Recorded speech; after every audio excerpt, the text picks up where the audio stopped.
So today we're going to be talking about large venues. This is series 2 of a 3-part series. In a previous video, we spoke about intimate venues. So let's get to it.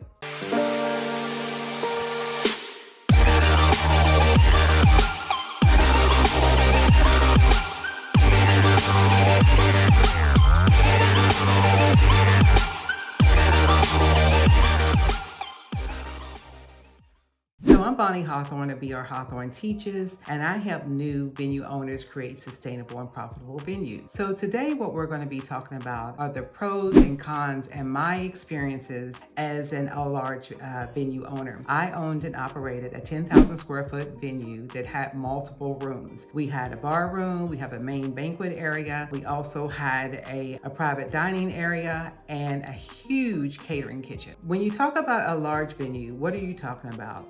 You're talking about a space that has the capability to host a large event or multiple events. So what kind of events are we talking about? Conferences, weddings, concerts, trade shows, and other special events. What I found that having a 10,000 square foot venue allowed me to be flexible because I had multiple spaces within my venue. But saying that also meant I had to have more staff. I had to make sure that we had greater amounts of parking, which that is one of the great benefits of having a larger space. You have unlimited parking. But when we talk about parking, depending on if you're renting, if you're leasing, or you're buying the venue, or you own the venue. So you need to take in consideration when you have a private parking lot or parking spaces, you are responsible for the maintenance of that. Also, if you have outdoor lighting, say for instance, if you have street lights in your parking lot, so there are fees that are associated with that. So to have those on the grounds. I know we paid an additional amount of utility bills, and for the posts,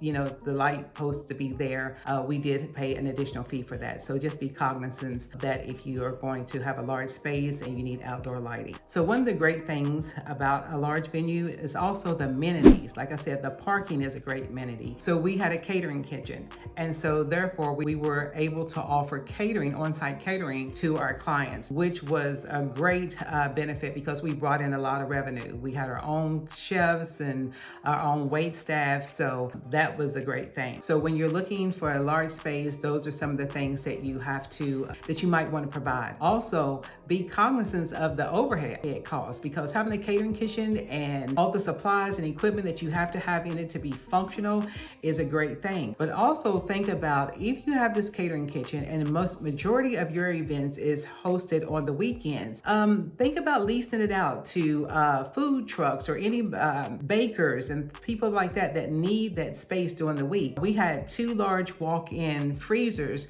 so we had someone that made ice cream, and so we leased it out to them because we had an overwhelming amount of freezer space that we could do that. And so they would house their ice cream there during the week, and then the weekends or whenever they need to sell, they would come in, set an appointment time to come in to get that.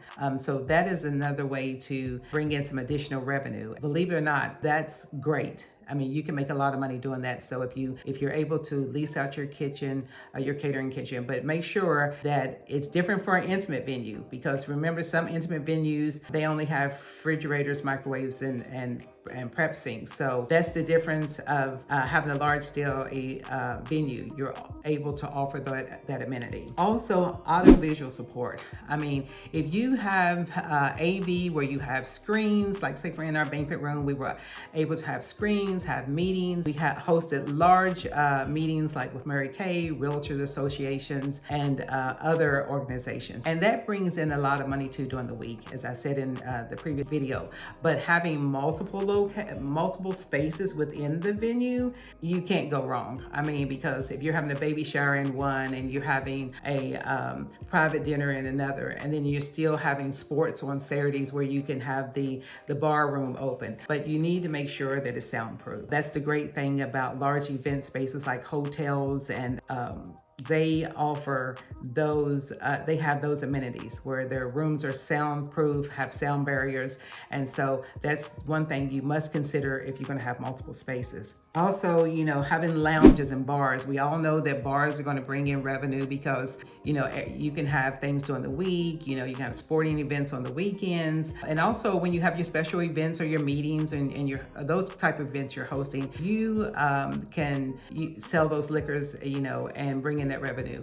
Also, sometimes, if it's possible, make packages, and that will definitely sell. I mean, when we had our weddings, we had wedding packages, where you have your premiums and your different type liquors, and so you would cost those out at packages. And I'm telling you, you can't believe how much more money you will make there. And also, when clients have open bars, so but when they have those open bars, be sure to have a credit card on file, because at the end of the night or so, you don't want to have to run the person down to get paid or anything like that. So make sure that you have that information. And like I said, the bar will bring you tons of revenue in. Also, outdoor spaces. If you have an outdoor space in a large event venue, then some people want to have private dinners outside, weddings outside.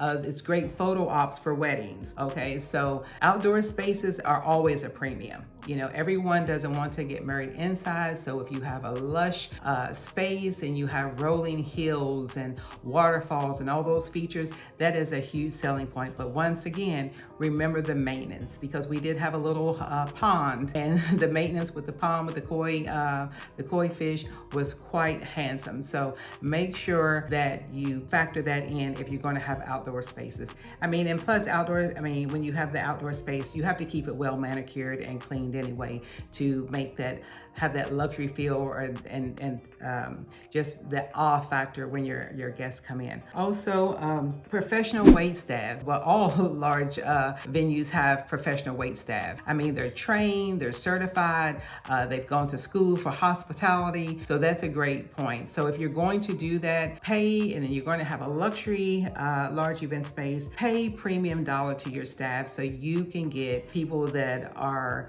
certified and professionals in that field. It's just like going into the Ritz-Carlton and you go into the bar or you go to dine. Look at the level of service that you receive. It is premium. And so if you're going to have a large space, that's what you want. You want professionals, you want well-trained and certified individuals. But that's not to say that you just can't hire some people, train them, and make sure that they're up to the level of professionalism that you require. So location. Big venues or large venues are always in a great location where guests can easily access them, and that they can, like I said, for the parking and things like that. Majority of the time, if people know that they're going to have to go across the street, down the road to park in a parking garage, that's a deterrent for your venue. So make sure that you have ample parking and you're in a great location where you can have the parking. As like I said, the Hilton, the Ritz, they all have their own parking garage, which is a great feature. People can just pull in, go to their events, pull out, and it's though you want to be in a place, like I said, that's easy accessible. If people are coming for a meeting and they're coming from the airport, you want them to actually know how to get there. Taxis and everybody in the area know your location. So having a big venue, the pros are just overwhelming. Why not, right? You got multiple rooms, you've got a bar, you've got lounges, you've got dressing rooms and things like that for your weddings. So having a large venue is a great advantage over having a smaller, intimate space. Like I said, because you can have more clients, you bring in more money.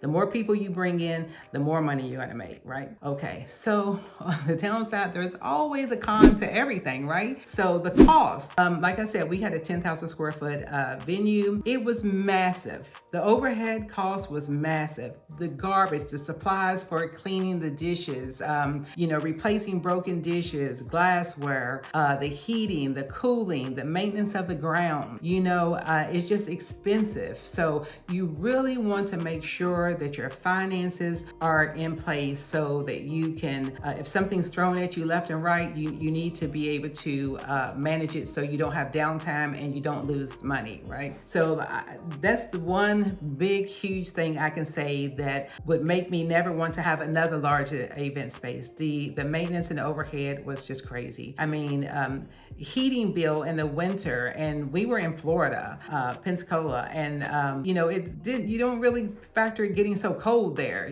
but it was freezing, and then our furnace went out. I mean, and we had an event that night, so we had to call the heating company to come out. I mean, who would think that you're going to have to come out of pocket $10,000 just like that, And when you have events, you just got to do it. So you've got to have the cash flow to cover all the expenses. The availability, larger venues, they book up quickly during the holidays. So you just want to make sure, during the peak times and peak seasons, it's really hard to find a large venue because corporations, large weddings, different, holiday events, people are always booking up and sometimes years in advance. When I work in corporate, we booked our events 2 and 3 years in advance. And I can say, being a large venue owner, we were slammed at the holiday seasons. I mean, just slammed. If we would have had, 2 more spaces or intimate space or something we could accommodate, but even in a 10,000 square foot venue and with all the amenities that we offer, we were slam booked on the holidays. So I'm not saying that's a bad thing, but it's just, the availability of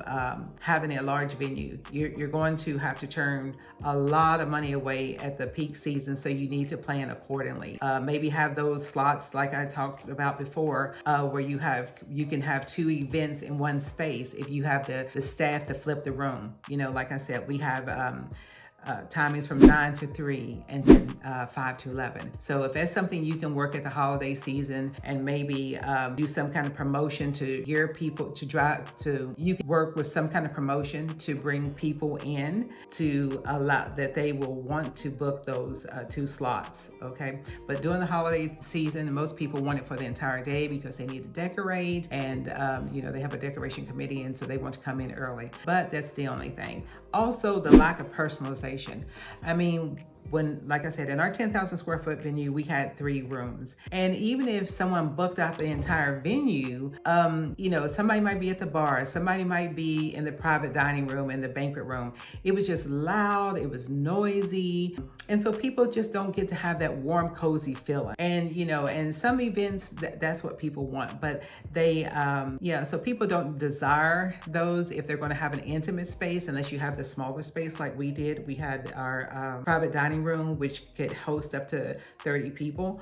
So that was great. But also, larger venues can sometimes be inflexible, have inflexible rules and regulations. You have to be out at a certain time. You can't do this, you can't do this, because it may be in a hotel or a conference center and they may be having other guests. So if you're going to get a large venue, be mindful of all the regulations that you must have in place so that one group of people don't disturb the other group of people if you have multiple locations. That's really, really important. Also, one of the downsides having a large venue, and you say, okay, I have a large space, so it's not going to be crowded. Yes, it's crowded. If you're hosting a trade show or a conference, they can be crowded, especially if you have vendor booths and things like that, and people moving around. So you want to be cognizant of that. How are you going to manage the traffic in your large venue space when you have multiple events? And that's very, very important, because sometimes you'll have 3 or 4 different meetings going on in different spaces,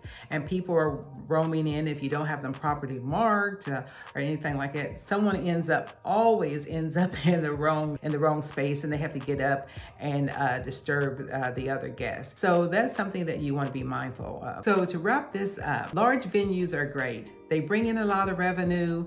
You can host a multitude of events, but once again, I just want to warn you to be cautious of the overhead costs, the maintenance, the personnel staff, and offering the right amenities to draw the right clients in. If you have a large space and you can accommodate up to 200 or 300 guests, you want to make sure you have the correct amount of parking. And once again, zoning will let you know how many spaces you must have for parking parking. So that's my wrap and my take on having a large venue. Did I like having a large venue? Yes, I did. I liked the amount of revenue it brought in, but the downside was the cost. So again, I'm Bonnie Hawthorne of VR Hawthorne Teaches, and I look to see you in the next video. So again, I thank you for joining me, and join me for our next series where we will be talking about outdoor spaces. Have a good day.